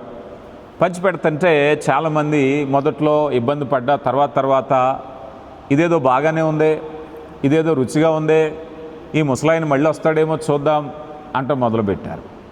ఆ మొదలుపెట్టాక తను ఏ ప్రాంతంలో ఉచితంగా అందరికీ రోడ్డు మీద ఇరుగు పొరుగు వారికి పంచిపెట్టాడో అక్కడే చిన్న దుకాణం పెట్టాడు. దుకాణం పెడితే ఈయన ముఖం తెలుసు కదా, ఇంటికి వెళ్ళి ఇచ్చారు కదా, రే మొన్న ఇచ్చాడు రా, భలేగా ఉంది, చూద్దాం రండి అని ఒకళ్ళు తినడం మొదలుపెట్టారు. ఈ తినడం మొదలుపెట్టాక ఇది కాస్త ఏమైందయ్యా అన్నట్లయితే 10 సంవత్సరాలకు వచ్చేసరికి ఆ కేఎఫ్సి సంస్థ ప్రపంచ కుబేరుల్లో ఒకడైపోయాడు. అంటే తన జీవితాన్ని, తను వండే కోడి మాంసాన్ని, ఎంతమంది వండరు మీలో చెప్పండి? అందరూ వండిన వాళ్ళే, అందరూ తిన్నవాళ్లే, అందరూ తెలిసిన వాళ్ళే. కానీ ఆ వ్యక్తి కొద్దిగా వ్యత్యాసంగా ఆలోచన చేశాడు. అంటే చిన్న చిన్న పనుల్ని వ్యత్యాసంగా ఆలోచన చేయండి, స్కిల్స్ డెవలప్ చేసుకోవటం. అలా ఎప్పుడైతే చేశాడో ప్రపంచ కోటీశ్వరుడు. మీరు ఎవరైనా అడగండి, మీ మనవల్ని అడగండి, మీ బిడ్డలను అడగండి, కేఎఫ్సి అంటే ఏంటో వాళ్ళు చెప్తారు. నాకు చాలా ఇష్టమని చెప్తూ ఉంటారు. మన రాజమండ్రిలో కూడా కేఎఫ్సి సెంటర్లు ఉన్నాయి. మీరు అమెరికా వెళ్ళినా ఉంటాయి, దుబాయ్ వెళ్ళినా ఉంటాయి, సింగపూర్ వెళ్ళినా, ఎక్కడ వెళ్ళినా సరే ప్రతి గల్లీలో ఉంటాయి. ఒక వ్యక్తి యొక్క ఆలోచన, ఒక చిన్న మార్పు, అలాంటి నిపుణతను ఎప్పుడైతే నువ్వు డెవలప్ చేసుకుంటావో నీ పనిలో ఇంకా బెటర్గా, ఒక వ్యక్తి దగ్గర మనం పనిచేస్తుంటే ఆ పనిలో బెటర్నెస్ చూపిస్తుంటే ఆ యజమాని ఇంకా ఆనందపడుతూ ఉంటాడు. ఆ పనిలో మెలకువలు చెప్తుంటే ఇంకా ఆనందపడుతూ ఉంటాడు. ఒక అకౌంటెంట్గా మెలకువలు చెప్పొచ్చు, ఒక బ్యాంక్ మేనేజర్గా మెలకువలు చెప్పొచ్చు, వ్యవసాయదారుడిగా మెలకువలు చెప్పొచ్చు. అవునా కాదో చెప్పండి. ఈరోజు మనం చూస్తే ఆ యూట్యూబ్లో చూస్తే పనిలో నిపుణత, ఆ వచ్చినటువంటి పుచ్చకాయల్ని మోయకుండా లారీ మీద ఎలా లోడ్ చేయాలో చూపిస్తున్నారు. మనం ఎప్పుడో చూశాను, కొబ్బరి చెట్టు నడుచుకుంటా వెళ్ళిపోతున్నాడు ఒక ఆయన. చాలా సింపుల్ స్కిల్స్. ఒకప్పుడు ఎలక్ట్రికల్ పోల్స్ ఎక్కడం అంటే చాలా కష్టం ఎవరో అనుకునేవాళ్ళం. కానీ మనం చూసాం, ఎవరో ఇనప మొక్కలతో చేశాడు అతను. వాటిని ఇలా తగిలించి ఆ కరెంటు పోల్కి ఇలా నడుచుకుంటూ వెళ్ళిపోతున్నాడు ఆయన, సింపుల్గాని. ఎవరో ఒకళ్ళ ఆలోచన నీ పనిలో ఒక బెటర్. అంటే మనిషి పని చేసేటప్పుడు తన పనిలో నిపుణత సాధించడానికి ప్రయత్నించాలి. చేశామా లేదా కాదు, ఇంకా క్రొత్తగా ఆలోచించాలి. ఎప్పుడు నీ బుర్ర పని మీద ఉన్నప్పుడు. ఈరోజు చాలామంది నేను చూస్తూ ఉంటాను, మన ఆఫీసెస్లో పలానా ఆఫీస్ అని చెప్పను కానీ అది ప్రైవేట్ సెక్టార్ అయినా పబ్లిక్ సెక్టార్ అయినా వాళ్ళు పని చేస్తూ ఉంటారు, ఒకవైపు మొబైల్తో ఆడుకుంటూ ఉంటారు. ఇంక పని మీద బుర్ర ఏముంటుంది? పని చేస్తూ ఉంటారు, ఫోన్లో మాట్లాడుకుంటూ ఉంటారు. నీకు ఇంకా ఆలోచన ఏముంటుంది? పని మీద మనసు పెట్టు. నువ్వు చేసే పని మీద నువ్వు మనసు పెడితే నిపుణత వస్తుంది, మంచి ఆలోచన వస్తుంది. నీ పనిని ప్రేమించు. చాలామంది పని ప్రేమించరు. ఈ పని చేస్తూ ఉంటారు, ఈ లోపల ఫోన్లో ఏదో మాట్లాడుతూ ఉంటారు. పని చేస్తూ ఉంటారు, ఫోన్లో గేమ్లు ఆడుతూ ఉంటారు. పని చేస్తూ ఉంటారు, ఇదేదో ప్రోగ్రామ్ చూస్తూ ఉంటారు, క్రికెట్ మ్యాచ్ చూస్తూ ఉంటారు. నీ పనిలో నువ్వు దృష్టి పెడితే నిపుణత సాధిస్తావు. అందుకే ఆ పనిలో నిపుణత కలిగిన వాడిని చూసితవా ఎక్కడుంటాడట? రాజులు ఎదుటుంటాడట. ఒక చిన్న పనిని నువ్వు దృష్టి పెడితే. అలా ఎప్పుడైతే చేసావో సామెతల గ్రంథము 12వ అధ్యాయము 24వ వచనంలో 24వ వచనం, శ్రద్ధగా పనిచేయవారు ఏలుబడి చేదురు, సోమరి వెట్టు పనులు చేయవలసి వచ్చును అన్నారు. జాగ్రత్తగా చూస్తే శ్రద్ధగా పనిచేయవాడు ఏలుబడి చేయను. ఒక మాటలో చెప్పాలంటే ఏలుబడి అంటే మేనేజర్ అవుతాడు. నీ పనిలో శ్రద్ధగా ఉంటే మనిషికి ఏమొస్తుంది? ప్రమోషన్ వస్తుంది, నువ్వు అప్గ్రేడ్ అవుతూ ఉంటావు. ఏసేపు బాగా కష్టపడ్డాడు. ఉదాహరణకి ఏసేపు అన్నలు ఏసేపు గురించి చూస్తే ఏసేపు అన్నలు ఏసేపును ద్వేషించారు, గోతిలో పడేశారు, అమ్మేశారు, బానిసగా వెళ్ళిపోయాడు. ఇప్పుడు ఏసేపు ఎక్కడున్నాడంటే కరువులో ఉన్నాడు. అన్నలు ఎక్కడున్నారు? అన్నలు సమృద్ధిలో ఇంట్లో ఉన్నారు, తండ్రి దగ్గర ఉన్నారు, కావలసిన తిండి కావలసిన ఏర్పాటు. కానీ ఇద్దరికి తేడా ఏమిటి? ఇప్పుడు అన్నలేమో సమృద్ధిలో ఉన్నారు, తమ్ముడు ఆకలితో ఉన్నాడు. కానీ ఇద్దరికి వ్యత్యాసం ఏంటో తెలుసా? ఆ పనిలో వాళ్ళు ఏం చేస్తారు? శ్రద్ధ కలిగిన వారు. ఈ కరువులో ఉన్నా కూడా తమ్ముడు ఏం చేశాడు? ఏసేపు శ్రద్ధ కలిగి ఉన్నాడు. అబ్బాయి ఇదిగో నువ్వు ఈ వాకులతుడు అన్నారనుకోండి, మన స్థానంలో ఏసేపు స్థానంలో మనం ఉంటే ఏం చేస్తామో తెలుసా? నేను మా నాన్నకి అల్లార ముద్దుగా పెరిగాను. నేను చిన్నవాడిని, ఇంట్లో అందరికీ నన్ను కాలు కిందెట్టకుండా పెంచారు. నన్ను వాకలు తొడమంటావా? పొరపాటున మా అన్నయ్యలు అమ్మేశారు, కానీ నా ఉద్యోగం ఏంటి, నా పని ఏంటి, నా జీవితం ఏంటి, చిచ్చే పని చేయని అంటాం మనం. చాలామంది కోడళ్ళు అలాగే చేస్తున్నారు కదా. ఇప్పుడు చాలామంది కోడళ్ళు చేసి పని ఏంటి చెప్పండి? ఇంటికెళ్ళి అత్తవారింటికి భర్త దగ్గరికి వచ్చాక పని చేయండి అమ్మా అంటే పని చేయటం మానేసి స్టోరీలు చెప్తూ ఉంటారు. మా నాన్న నన్ను కాలు కింద ఎట్టనివ్వకుండా పెంచాడు, మా ఇంట్లో నేను 7 గంటలకు లేచాను, మా ఇంట్లో రోజు నేను 10 గంటలకు లెగుస్తాను. నువ్వు చెప్పే పని ఏంటి? నీ మాటకు సంబంధం ఉందా? అయితే అయ్యి ఉండొచ్చు గారాబం, కానీ ఇప్పుడు చెయ్యి పని.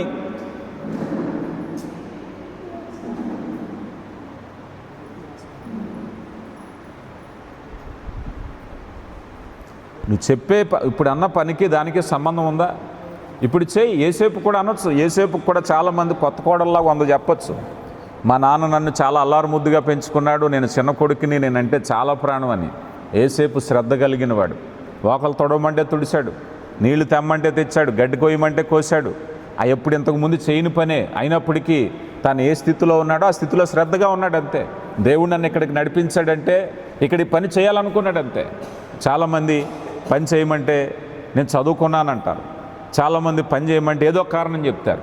శ్రద్ధ కలిగిన వాడు ఐశ్వర్యవంతుడగును. ఏసేపు శ్రద్ధగా ఉన్నాడు. తన యజమానుడు తను గమనించి, అబ్బాయి నువ్వు బానిసగా వచ్చావు కదా, బానిస నుంచి నీకు ప్రమోషన్ ఇస్తున్నాను, మేనేజర్ అయిపో అన్నాడు అంతే. మేనేజర్ అయిపోయాడు. దేవుడు ఎక్కడికి తీసుకెళ్ళాడు? దేశంలో గొప్ప నాయకుడిని చేసేసాడు. శ్రద్ధ కలిగిన వాడు పెరిగాడు. ఇక్కడ అన్నలు ఏం చేశారు? ఇప్పుడు అన్నలు ఒకప్పుడు తమ్ముడిని తోసేసినప్పుడు ఇంటి నిండా ఆస్తే, ఇంటి నిండా డబ్బే, ఇంటి నిండా ఆహారమే. కాలం గడిచింది, తమ్ముడు ఎదిగిపోయాడు, అన్నలందరూ కూడా డౌన్ అయిపోయారు. ఏమైపోయారు? తినలేదు. ఇప్పుడు కరువు వచ్చేసింది. ఎక్కడికి వెళ్ళాలి? వెతుక్కుంటూ మళ్ళీ తమ్ముడి దగ్గరికి వచ్చారు. తమ్ముడి దగ్గరికి వచ్చారంటే కాలం మారితే నీ పనిలో ఇక్కడ జరిగేది ఏమిటయ్యా అంటే శ్రద్ధ గలవాడు ఏలుబడి చేయను. ఇప్పుడు ఏసేపు ఏం చేస్తున్నాడు? ఏలుబడి చేస్తున్నాడు. ఏసేపు ఏలుబడి చేస్తావు. అలాగే నీ పనిలో నువ్వు శ్రద్ధగా ఉంటే ఏలుబడి చేస్తావు. ఈరోజు నీ పనిలో నువ్వు శ్రద్ధగా ఉంటే నీ యజమానుడు నీకు అప్గ్రేడ్ చేస్తాడు, నీ యజమానుడు నీకు ప్రమోషన్ ఇస్తాడు. నీ యజమానుడు అబ్బా నువ్వు బాగా పనిచేస్తున్నావు అబ్బాయి, నువ్వు చేసినట్టు వీళ్ళిద్దరికి కూడా చేయించు, తెలియకుండా నువ్వు మేనేజర్ అయిపోయావు. అంటే శ్రద్ధ కలిగిన వాడు, అంటే నువ్వెప్పుడు కూడా శ్రద్ధ కలిగి ఏలుబాటు చేసే విధానం, అంటే ప్రమోషన్ ఆలోచనలో ఉండాలి. నువ్వెప్పుడు కూడా నీ పనిలో ప్రమోషన్, నీ పనిలో ఉన్నతి పొందుకోవాలి. అలా మీరు ఎప్పుడైతే నువ్వు పని చేయటం ప్రారంభించావో చూడండి, సామెతల గ్రంథము 14వ అధ్యాయము 23వ వచనాన్ని మనం చూస్తే 14:23 వచనం, ఏ కష్టము చేసినను లాభమే కలుగును, ఒట్టి మాటలు లేమిడికి కారణము అన్నారు. ఒక ఇద్దరు వ్యక్తులు నాకు తెలుసు పనిచేసేవారు. పనిచేస్తే ఈ మాయమాటలు చెప్పి ఒక వ్యక్తి అధికారికి చాలా ఫేవర్ అయిపోయాడు. ఒక వ్యక్తి నిజంగా కష్టపడేవాడు, నిజంగా తెలివైన వాడే, కానీ ఆ వ్యక్తికి మాట్లాడడం చేతగాక వెనకబడిపోయాడు. ఇప్పుడు ప్రతిదానికి ఈ ఒట్టు మాటలు చెప్పేవాడు మేనేజర్ దగ్గర గొప్ప అయిపోయాడు. ఒకరోజు కారణం వచ్చింది, తన ఆఫీస్లో అకౌంట్స్ ఆగిపోయినాయి. అకౌంట్స్ ఆగిపోతే మాటలు చెప్పేవాడు వచ్చాడు. మాటలు చెప్పేవాడు వస్తే ఉపయోగం ఏముంది? ఎవరు కావాలి ఇప్పుడు? పనిచేసేవాడు కావాలి. ఒట్టి మాటలు లేమిడికి కారణం, ఆ మాట ఈ మాట, ఆ సాడి ఈ సాడి చెప్పి మేనేజర్కి దగ్గర అయిపోయాడు. కానీ వాస్తవానికి అకౌంట్స్ ఆగిపోయినాయి. అబ్బాయి పని వాళ్ళందరూ ఆగిపోయారు, ఆఫీస్ ఆగిపోయింది, ఇది ఓపెన్ చేయాలి అంటే ఫలానా ఆయన వచ్చేదాకా మనందరం ఖాళీ కూర్చోవటమే, గోళ్ళు గిలుకోవటమే. ఎందుకని? తన పనిలో నిపుణత కలిగిన వాడు, శ్రద్ధ కలిగిన వాడు ఒకవేళ లేనిపోని మాటలు చెప్పి నీ గురించి వ్యతిరేకంగా చెప్పినా నీ పనోడుతనం ఏంటో అవసరం వచ్చినప్పుడు తెలుస్తుంది. అందుకని ఒట్టి మాటల మీద కాదు నువ్వు దృష్టి పెట్టేది, పని మీద దృష్టి పెట్టు. నువ్వు పని మీద దృష్టి పెడితే నీ పనిలో విజయం సాధిస్తావు. అందుకని ఇక్కడ చూస్తున్నాం, శ్రద్ధ కలిగిన వాడు ఏలుబడిగా చేయను అన్నారు. ఇక తర్వాత మనం చూసినట్లయితే నీ పనిలో తెలుసుకోవాల్సినటువంటి మెళకువల విషయంలో మరి 2 మాటలు నేను తెలియపరుస్తాను. ఒక మంచి తెలివైనటువంటి వ్యక్తిగా నువ్వు ఉండాలి అన్నట్లయితే మీ ప్రణాళికలు అనేటువంటివన్నీ కూడా చాలా స్పష్టంగా ఉండాలి. నువ్వు దేనికోసం కష్టపడుతున్నావు, ఎంతకాలం కష్టపడుతున్నావు, ఇలాంటి పనిలో నువ్వు చేసేటప్పుడు నీ సలహాలతో ఇతరులను కూడా అభివృద్ధి చేయాలి. ఇది చాలా కుటుంబాల్లో నష్టం కలిగించేది ఎక్కడంటే, ఒక వ్యక్తి, ఒక తల్లి కానీ ఒక తండ్రి కానీ నేను కష్టపడుతున్నాను కనుక మీరందరూ నాకు గౌరవం ఇవ్వండి అన్న ఉద్దేశంతో మిగిలిన వాళ్ళకి పని నేర్పించరు. నీ కుటుంబం అంతా కూడా సంపాదన కష్టమైన కుటుంబంగా ఉండాలి అని అంటే చెయ్యి కలవాలి. కొంతమంది నాది ఇచ్చే చెయ్యి మీరు పుచ్చుకునే చెయ్యి అన్నట్టుగా ఉంచుతారు. వాళ్ళు ఎప్పుడూ అలాగే ఉండిపోతారు. ఇదిగో నేను రూపాయి సంపాదించాను, నువ్వు కనీసం పావలా సంపాదించు, కుటుంబం బాగుంటుంది. అవునా కాదా? ఇదిగో నేను రూపాయి సంపాదిస్తున్నాను కనుక నువ్వెందుకు పనికి అనొద్దు, నువ్వు 10 పైసలే సంపాదించు, నేను రూపాయి సంపాదిస్తున్నాను అంటే నీ ఇంటిని కష్టపడే వాతావరణం నేర్పిస్తున్నావు. చాలామంది అలా చేయట్లేదు. నా సంపాదనతో పోల్చుకుంటే నీ సంపాదన ఎందుకు, కూర్చో నేనే పెడతాను అని అంటే కుటుంబ వాతావరణం పాడైపోద్ది, సిస్టమ్ పాడైపోతుంది. సిస్టమ్ డెవలప్ చేయాలి అని అంటే నేను కష్టపడుతున్నాను, నాతో కష్టపడు. నేను కష్టపడిన రూపాయి ఎంత విలువో నువ్వు కష్టపడిన పైసా కూడా అంతే విలువ. ఏం భయపడక్కర్లేదు. చల్లనీళ్ళకి వేడి నీళ్ళు సాయం, అందరూ కష్టపడాలి. ఈ మోటివ్ వస్తే కష్టపడే కుటుంబం అవుతుంది. కానీ చాలామంది కష్టపడే కుటుంబం కంటే కష్టపడే వ్యక్తిని చెప్పుకోవడానికి ఇష్టపడతారు. అదే పొరపాటు. నేను కష్టపడే వ్యక్తిని, నా రెక్కలు ముక్కలు చేసుకున్నాను, మంచిదే. మరి నీకున్న బుద్ధి, నీకున్న ఆలోచన, నీకున్న శ్రమ కుటుంబానికి నేర్పించావా? అదే చాలామంది చేసే పొరపాటు. అందుకని ప్రతి వారిని కూడా కలగలుపుగా చూడండి. సామెతల గ్రంథం 15వ అధ్యాయము 22వ వచనాన్ని చూస్తే, ఆలోచన చెప్పువారు లేని చోట ఉద్దేశము వ్యర్థమగును, ఆలోచన చెప్పువారు బహుమంది ఉన్న ఎడల ఉద్దేశము దృఢపడును. ఇప్పుడు ఆలోచన కావాలి అందరికీ, ఒకే ఆలోచన. ఉదయం లేచి ఎవరి పనికి ఎవరి డ్యూటీకి వాళ్ళు వెళ్ళిపోయారు అనుకోండి, ఒకే ఆలోచన. ఒక వ్యక్తి సంపాదన నలుగురు కూర్చుని తినాలనుకోండి, ఏమవుతుంది చెప్పండి? ఇప్పుడు ఆలోచనలు వేరైపోయినాయి, ఉద్దేశాలు వేరైపోయినాయి. ఒక వ్యక్తి ఆలోచన, ఒక వ్యక్తి కష్టాన్ని నలుగురు ఎలా ఉపయోగించుకోవాలో కూర్చుని నేర్చుకునే వాళ్ళు ఉంటారు చాలామంది. వచ్చే ఆదాయాన్ని ఎలా సంపాదించాలి, ఎలా ఖర్చు పెట్టాలి, ఇదిగో వచ్చింది నాకు ఇస్తారా నీకు ఇస్తారా, తోబుట్టులు ఉన్నారనుకోండి, కష్టపడిందంతా తీసుకొచ్చి నీకే పెడుతున్నారులే నాకే ఇవ్వట్లేదు, ఈ లెక్కలు సరిపోద్ది, ఈ ఆలోచనలు సరిపోతాయి. అందుకని ఎవరు మానాన్న వాళ్ళు కష్టపడండి. లెక్కల తర్వాత సంపాదన చూడండి. ముందు మొదటి సంపాదన, తర్వాత లెక్కలు. కానీ మనలో చాలామందికి ముందు లెక్కలు వస్తూ ఉంటాయి సంపాదన కంటే ముందు. అదే చేసే పొరపాటు. ఈ కుటుంబాన్ని ఆ పనిలోకి వెళ్తున్నారు. అయితే మీరు ఎప్పుడైతే మీరు ఇలాంటి సలహాలు అనేటువంటివి కుటుంబానికి ఇచ్చి మీరు ప్రయోజనకరంగా ఉండి ఇతరులకు కూడా ప్రయోజనకరంగా మలిస్తే ఆ కుటుంబాలు ఆశీర్వదింపబడతాయి. దేవుని కృప. ఇక చివరిగా మనం చూసినట్లయితే కష్టపడేటటువంటి ఆ స్వభావాన్ని మనలో కాకుండా ఎదుటి వ్యక్తికి కనుక మనం ఆలోచింపజేసినట్లయితే ఒక లక్ష్యం అనేది ఒక బ్రెయిన్లో ఉంటుంది. ఇప్పుడు ఆ లక్ష్యం ఏమిటి? ఇప్పుడు ఉదాహరణకి ఇల్లు కట్టాలి, అందరి లక్ష్యం ఒకటే, అందరి ఆలోచన ఒకటే. కుటుంబాన్ని అభివృద్ధి చెందాలి, అందరి ఆలోచన ఒకటే. కుటుంబం బాగుపడాలి, అందరి ఆలోచన ఒకటే. బిడ్డలను చదివించాలి, అందరి ఆలోచనలు ఒకటే. కొంతమంది పెద్దవాళ్ళు కూడా పిల్లల్లో కలిసిపోతుంటారు. వీళ్ళు పిల్లలు ఆశించడంలో తప్పులేదు, అవునా కాదా చెప్పండి? పిల్లలు ఆశించడంలో తప్పులేదు. పెళ్ళైన వాళ్ళు కూడా ఆశించడం పెద్ద పొరపాటు కదా. అదే జరుగుతుంది. చివరిగా చూద్దాం 29వ అధ్యాయము సామెతల గ్రంథము 7వ వచనం. నీతిమంతుడు బేదల కొరకు న్యాయ విచారణ చేయును, దుష్టుడు జ్ఞానమును వివేచింపడు. ఇక్కడ జాగ్రత్తగా గమనించండి. ఈ మాట చెప్పి నేను ముగిస్తాను. ఎప్పుడైతే వివేచనతో మనం ఆలోచన చేస్తామో నీ బిడ్డకు, నీ కుటుంబంలో ఉన్నవారికి వారి అవసరం ఉన్నప్పుడు నువ్వేం చేయాలి? చైనాలో ఒక సామెత ఉంటుంది. ఎప్పుడైనా ఎవరికైనా ఆకలేస్తే 4 చేపలు ఇస్తేనట ఆ పూట కడుపు నిండుతుందట. కానీ ఆ వ్యక్తికి చేపలు పట్టడం నేర్పిస్తే జీవితాంతం సంతోషంగా బ్రతుకుతాడు. అవునా కదా చెప్పండి? అంటే మన భాషలో చెప్పాలి అంటే ఆకలి వేసిన వాడికి కడుపు నిండా భోజనం పెడితే ఆ పూటకే కడుపు నిండుతుంది. కానీ సంపాదించడం నేర్పిస్తే జీవితాంతం సంతోషంగా నేర్పుతాడు. అందుకని మన కుటుంబంలో వారికి కుటుంబ క్షేమపు ఆలోచనలు వారికి తెలియపరచాలి. కుటుంబం కోసం కష్టపడ్డం. ఒక వ్యక్తిగా నేను నా బిడ్డల కోసం నేను కష్టపడితే నా బిడ్డలో నేను పడ్డ కష్టం వాళ్ళు కష్టపడకూడదని కాదు, వాళ్ళ బిడ్డల కోసం వాళ్ళు కష్టపడేలా చేయాలి. అంతే కదా తెలివైన నిర్ణయం. అందుకే అంటారు నీతిమంతుడు తన బిడ్డల్ని ఆస్తికర్తలుగా చేస్తాడట. ఈరోజు చాలామంది మనం ఏం చేస్తుందని చెప్పండి? మన పిల్లల్ని పనికిరాని వాళ్ళ కింద మార్చేయడానికి గల కారణం ఏమిటంటే నేను కష్టపడ్డాను రా మీకోసం, మీరు మీ బిడ్డల కోసం కష్టపడాలి అని నేర్పించకపోవటం. అందుకని క్షేమం అనేది కలిగి ఉండాలి. ప్రియులారా, ఈ మాటలు బట్టి మనం చూస్తే దేవుని కృపను బట్టి దేవుడు మనకిస్తున్నటువంటి ఆజ్ఞలివి, మన సొంత అనుభవాలు కాదు, గ్రంథంలో ఉన్న విషయాలు. ఒక వ్యక్తి పని విషయంలో జ్ఞానవంతుడిగా ఉండాలి అని అంటే, జీవితం సులభంగా సంతోషంగా ఉండాలి అంటే 3 విషయాలు చెప్పండి. 3 చెప్తే నేను ముగించేస్తాను, లేదు మొదల నుంచి మళ్ళీ మొదలెడతాను. చెప్పండి, 3 పాయింట్లు చెప్పాను.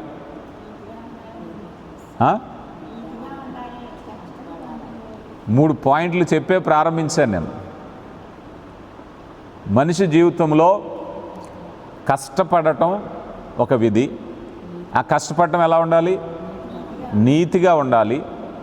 అప్పుడు డబ్బు సంపాదించాలి కదా. కేవలము కష్టపడటం అంటే డబ్బు సంపాదించటం అనే భ్రమ నుంచి బయటికి రావాలి. దేవుడు చెప్పాడు కష్టపడాలి. కొన్ని యూరప్ కంట్రీస్లో ఇప్పుడు మనం ఉన్నాం, ఒక స్థాయి దాటితే పనులు పెరిగిపోతూ ఉంటారు. బట్టలు ఉతకడానికి ఒకళ్ళు, కార్ డ్రైవర్ ఒకళ్ళు, వంట వండడానికి ఒకళ్ళు. చాలా కంట్రీస్లో ఎవరి పని వాళ్ళే చేసుకోవాలి. డబ్బున్నా సరే ఎవరి పని వాళ్ళే చేసుకోవాలి కదా. సింగపూర్లో నేను ఉండేటప్పుడు మా కంపెనీకి ఉండేటువంటి మేనేజర్స్ చాలామంది వాళ్ళ కార్లు వాళ్ళే కనుక్కునేవారు, కోటీశ్వర్లే. కానీ మన దగ్గర ఎవరైనా ఒక స్థాయి దాటితే కారు కొంటారు, కారుతో డ్రైవరు, దానికి ఒక పని మనిషి, ఇలాగా కనుక పని చేయటం అనేది ఏ స్థాయిలో వారికైనా ఒక భాగమై ఉండాలని దేవుని వాక్యం చెప్తుంది. శ్రద్ధగా పనిచేద్దాం, నీతిగా ఉందాం. మరి దేవుని కృపను బట్టి ఈ మాటలు అనేకులకు అంటే మన బిడ్డలకు, కుటుంబానికి తెలియచేసే పని చేద్దాం. దేవుడు మిమ్మల్ని దీవించునుగాక. ఆమేన్.